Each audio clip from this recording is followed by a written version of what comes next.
Du Trizac. Même si tous les chapeaux lui font, il ne parle jamais à travers son chapeau. Vous écoutez Du Trizac. C'est intéressant. Éric Gingras est avec nous, président de la Centrale des syndicats du Québec. Ça, c'est la CSQ, hein, M. Gingras. Bonjour. Absolument. Comment bonjour, M. Dutrisac. Ça va bien, ça va bien. Je suis allé faire votre balado, M. Gingras, à la CSQ. Oui, ben On merci. salue tous les membres, d'ailleurs, hein, qui me détestent et qui m'haïssent. Non. Ça a été un épisode, je pense que c'est un des plus écoutés. J'espère Balado, la CSQ, Éric Gingras, balado, prendre les devants. Pluguez-le. Oui, prendre les devants. Ouais. Donc, on prend les devants sur les... Et on sait prendre les devants, ça, d'inviter Benoît Dutrisac. Donc, on a eu cette discussion-là sur le syndicalisme, sur l'éducation. Ouais. Super intéressant. Mais vous savez, M. Gingras, que je sors pas bien, hein, que j'accepte pas tellement d'invitations. Ça, je trouvais ça intéressant. Je l'apprécie. Qu'on ait une discussion sur le syndicalisme, puis notre réaction, nous autres, là, tu sais, je vous ai refilé une question sur le FAE que vous n'avez pas aimé, mais c'est une autre organisation. Moi, je parle de la mienne. Hein? C'est pour ça. Mais on parlait du syndicalisme en général. Absolument. Je pense que ça en fait partie. Oui, mais c'est ça. Mais moi, je répondais que trop souvent, on parle des syndicats alors qu'ils ne sont pas tous pareils. Exactement. C'est tout. Vous n'êtes pas allé en Arabie Saoudite, vous, prendre des vacances sur le bord de la mer. Donc, ça me fait plaisir d'être ici, M. Dutrisac. Non, mais Éric Gingras, nous, on se parle ouvertement, puis on se tutoie autrement dans les médias. Ouais. Mais je regardais le conseil d'administration de Santé Québec. Ouais. Je passais à travers, puis présidé par la femme d'affaires Christiane Germain, et c'est Geneviève Biron qui est à la tête de la Top Gun à 620 000 $. Puis là, je regardais ça. Là. Geneviève Biron, présidente des chefs de la direction de Santé Québec. OK. Daniel Paré, sous-ministre au ministère de la Santé et des Services sociaux. Les deux font 1,2 million ensemble. Hein? De l'argent en hostie, là. Je suis désolé pour vos membres de les choquer. C'est de l'argent en hostie. 1,2 million. OK. Là, tu as Christiane Germain, présidente du CA de Santé Québec. On va descendre la liste tantôt. Mais j'ai remarqué, je dis rien, là. Il n'y en a pas une de votre gang là-dedans. Il n'y a personne qui représente les travailleurs, les travailleuses. Non, effectivement. Il y a une espèce de... et sans minimiser tout son travail, on sait qu'il y a une espèce de caution syndicale avec Régine Laurent. Moi, c'est comme ça que je l'ai senti. Régine Laurent qui a participé... Anciennement de la FIC, qui a participé là, notamment à la commission là, du gouvernement. Donc, et est-ce que c'est ça un peu? J'ai parlé à Mme Laurent dans un événement où on s'est croisés. Elle veut parler des gens de la base. Donc déjà, moi, je suis content d'entendre ça. Mais ça reste que les syndicats ne sont pas là. Et là, moi, je suis quand même... Excusez-moi, je vous arrête, là. Régine Laurent, présentement, analyste dans les médias. Oui. C'est ça, là. C'est comme ça qu'on l'a présenté. Exactement. Pas ancienne présidente de analyste dans les médias. Madame Laurent n'est pas à jour, là, dans les dossiers. Non, mais là, moi, comme je vous dis, elle veut représenter des gens de la base. Moi, comme pour l'ensemble de... C'est toujours particulier pour une organisation syndicale, parce que, d'un côté, si je donne pas la chance aux coureurs, on va dire qu'on est contre le changement. C'est vrai.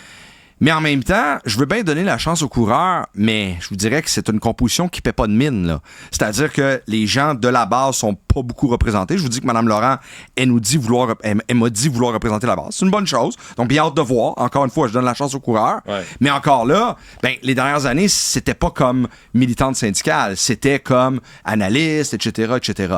Et là, on voit des gens qui sont issus du milieu des assurances. Hein? On a Mme Germain. Mme Germain, service à la clientèle. C'est comme ça qu'elle a été présentée. Ouais. Hâte de voir ça, là, mais c'est compliqué. Là. Moi, si je commande un numéro 2 pour 3, j'espère que je vais l'avoir sur ma tablette de lit d'hôpital. C'est un hôpital et un hôtel. C'est pas pareil. Et c'est tout ça l'enjeu. Est-ce que ça gère de la même façon? Non. Et vous savez, les gens qu'on représente, là, ils se disent, OK, on veut bien des fois faire les choses différemment. Mais c'est pas vrai que l'histoire de dire, hey, voici une recette à succès du côté du privé avec les hôtels Germain, on va être capable d'appliquer ça dans le monde de la santé. Ce bout-là, c'est rare à l'hôtel que tu viens de faire une crise cardiaque. Et c'est rare, justement, que tu as à gérer autant la personne qui vient pour un test ou une intervention relativement simple comme celle qu'il faut que tu impliques une travailleuse sociale ou parce que la personne est démunie ou tous les autres services. Et ça, c'est là que, bien souvent, on utilise l'idée du privé pour l'appliquer au public. Sauf que c'est pas la même chose. Moi, je trouvais ça particulier parce qu'il n'y a aucun représentant. Il y a Mme Laurent, là, présentement analyste dans les médias, mais il n'y a aucun représentant des travailleurs, que ce soit vous, que ce soit quelqu'un d'autre, là. Il y en a pas un, là. Non. Mais il y a... on va passer... Les médecins, là, je comprends. Stanley Volant, là, Diane Lamarre, qui est une ancienne députée péquiste, mais connaît l'industrie pharmaceutique. Ça, je comprends ça. Mais des experts en gouvernance au Collège des administrateurs, Gaston Bédard de l'Université Laval, Hélène Chartier, administratrice, je vais le dire, de société, Anna Schiff, cofondatrice de Dialogue Technologie de la Santé Inc., la télémédecine qui appartient depuis 2023 à la Sun Life, compagnie d'assurance cotée en bourse. C'est ça. Mais c'est là que, d'un côté, il faut dire qu'on laisse la chance aux coureurs, mais que de l'autre côté, après ça, qu'on regarde ça. Prenons l'exemple des assurances, là, la Sun Life. Là. Canada, Québec, des derniers États où les assureurs n'ont pas la même mise sur le système de santé. Une belle place white, ça. Mettons, là.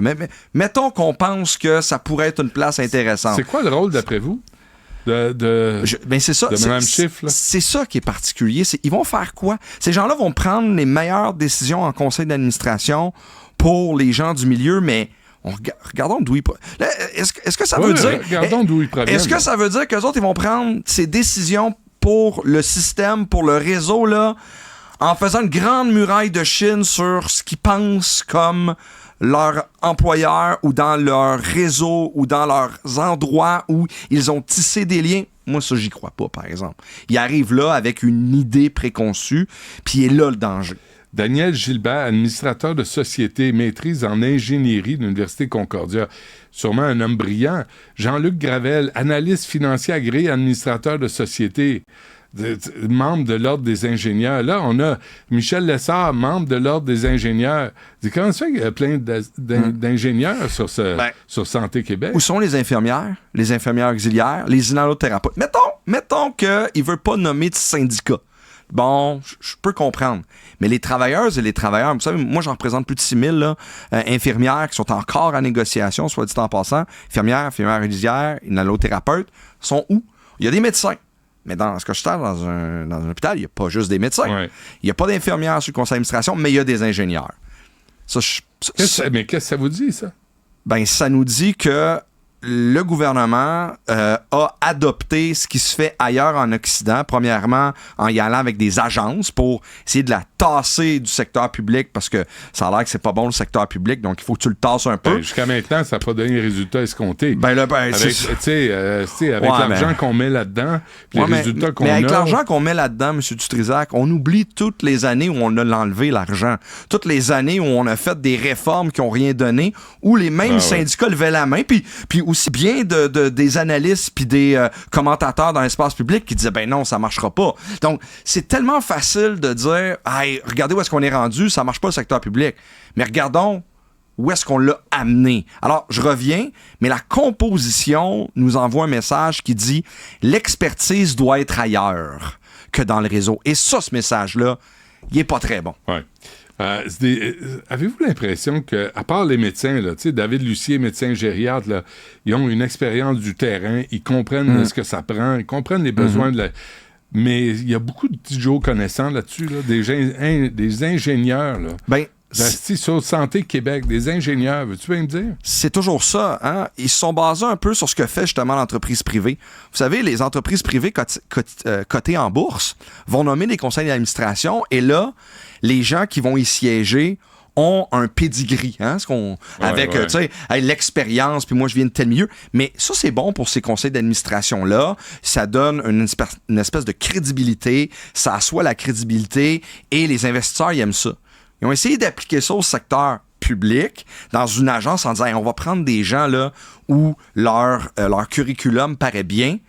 Mais c'est pas ça. Ce qu'on a besoin, c'est justement, il y a des médecins. Mais on aurait pu avoir des infirmières pour dire, voici ce qui se passe dans tel milieu. Les gens des régions, moi, là, j'ai pas fait le travail. Bien honnêtement, je vous le dis, mais avec leur titre, est-ce qu'on a bien du monde des régions un peu partout là-dedans? Ça aussi, ça aurait été intéressant. Ouais. Faire... Où il y a pénurie. Ben, où il y a pénurie, vous savez, mais Abitibi. mes collègues sur la Côte-Nord et en Gaspésie, là, c'est pas la même réalité que mes collègues à Cité de la Santé à Laval et qu'ailleurs au Québec. Ouais. Donc, tout ça nous dit, on a fait un choix basé avec une vision qui semble dire, on va prendre ce qui se fait là. C'est un peu ce qui se fait dans d'autres régions de l'Occident. Mais pas le choix de dire peut-être on va donner le bénéfice du doute, mais ça regarde mal. Mais là, on annonce 7 vice-présidents. Là. Encore, on ajoute au payroll. Là. Alors ça aussi, c'est important. Ça va être quoi cette structure-là avec plein de vice-présidences? Là? Et il me semble un des plus gros problèmes qu'on a, et qui sont décriés notamment par les membres qu'on représente, c'est il y a beaucoup plus de boss, de cadres qu'il y avait il y a 10 ans. Et ça a été nommé comme étant un danger dans le réseau. Est-ce que c'est vrai ou c'est une impression? Oui. J'ai pas les chiffres avec moi, mais pendant la négo, vous comprenez qu'on sort tous les bons points pendant la négociation du secteur public. Pour s'entendre. et ça, c'est un point qui était ressorti, puis on peut retrouver les chiffres. Ça a été nommé comme quoi on a augmenté beaucoup le nombre de cadres. Qui donnent pas de service sur le terrain. Ben non! En même temps, ça en prend des cadres. Là, c'est pas parce que je proviens d'un syndicat puis je suis président d'une centrale que je dis à bas les cadres. Ça prend un équilibre. Mais ça prend un équilibre. Et là, ce qu'on fait, c'est qu'on recrée une espèce de méga structure avec des VP et tout ça. Mais qu'est-ce qu'ils vont faire? Montrez-moi comment ça va se faire. On nous dit tout le temps, attendre dans 1 an, attendre dans 2 ans. Ça fait longtemps qu'on attend. Moi, là, le jour où je vais faire ma crise cardiaque, là, je veux vraiment que ce soit un cadre qui me prenne en charge. Je veux vraiment que ce soit un cadre là, qui m'ouvre la poitrine puis qui me répare les artères. Parce que vraiment, je sais que tous les gens se disent à ma affaire au Québec. C'est ça. Arrêtez de nous faire chier avec les gestionnaires, puis les cadres, puis les boss. Puis mettez du monde sur le terrain, puis donnez du temps opératoire aux médecins, puis engagez des infirmières avec des bonnes conditions de travail. Et décentraliser aussi, ça a été beaucoup dit, ça.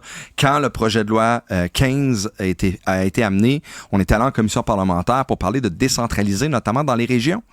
C'est pas vrai que ça va se prendre dans une agence Québec où on va être capable de faire du mur à mur. Il faut laisser de l'espace. Et est-ce que le conseil d'administration est à l'image de la décentralisation des régions au Québec? Semble que non. Oui. C'est un piège. Oui. Pas un autre. Et Christiane Germain, là, elle connaît quoi la santé? Écoutez, je vous dirais que bien souvent, vous savez, moi je viens du monde de l'éducation, j'ai des gens en santé, j'ai des gens au collégial, puis bien souvent en éducation, on dit tout le monde est capable de dire aux profs puis à l'école quoi faire parce que tout le monde est allé à l'école. Donc, je vous dirais, est-ce que Mme Germain a fait autre chose qu'aller à l'hôpital à un moment donné? J'espère qu'on va être capable de démontrer qu'elle a d'autres cordes à son arc parce que pour l'instant, lorsqu'on en a parlé, on a misé sur sa capacité d'offrir un bon service à la clientèle. Moi, ça, là, d'entrée de jeu, on en a parlé. Ça me dit, ben non, là, il y a quelque chose qu'on n'a pas compris, là. Je comprends. D'appeler les patients clientèle. Déjà, ça part mal. Non, mais c'est pas le même point de vue, là. C'est exactement ça. Et là, il y en a d'autres qui vont vous dire, ouais, mais, hey, on a essayé plein de choses au Québec. Laissons-leur une chance. Ce bout-là, il y a un bout où j'ai pas le choix de dire, on va quand même regarder les choses aller.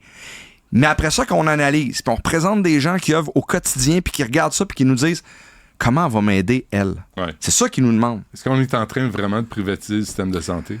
Le danger est là. Puis chez nous, là, lorsque je parle à mes conseillers qui font les analyses, qui regardent ce qui se fait ailleurs, on voit une recette. On voit une recette là, pour nous amener là.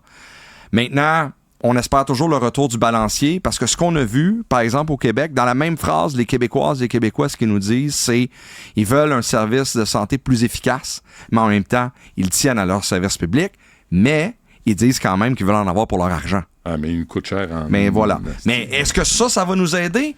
Ou ça, c'est une façon de dire, puis finalement, ça marche pas? Plus de privé? J'aime pas ça. Si vous appelle, vous, comme pour vice-président, y allez-vous? Non. Si on m'avait appelé pour être sur le conseil d'administration comme représentant des syndicats en santé, là, je l'aurais fait. Mais comme, non, moi, j'ai un congrès là, où je me représente pour un autre 3 ans. Ah oui? Ouais. Mais c'est le fun, là. Tu rencontres plein de monde, t'as un petit cocktail, t'as des drinks gratuits, tu sais, t'as des soirées de danse. Je comprends, j'aime mieux ce que je fais présentement. La danse en ligne, ça vous tente pas? Non. Éric Gingras, président de la Centrale des syndicats du Québec, merci. Allez voir le balado. Prendre les devants. Oui, prendre les devants. On a fait ça ensemble à la CSQ. Vous allez voir, c'est vraiment sympathique, vraiment agréable. Merci. Et M. Gingras chante, danse, jongle, c'est merveilleux. Ça, c'est pas vrai. Très divertissant. Merci. Merci. Allez.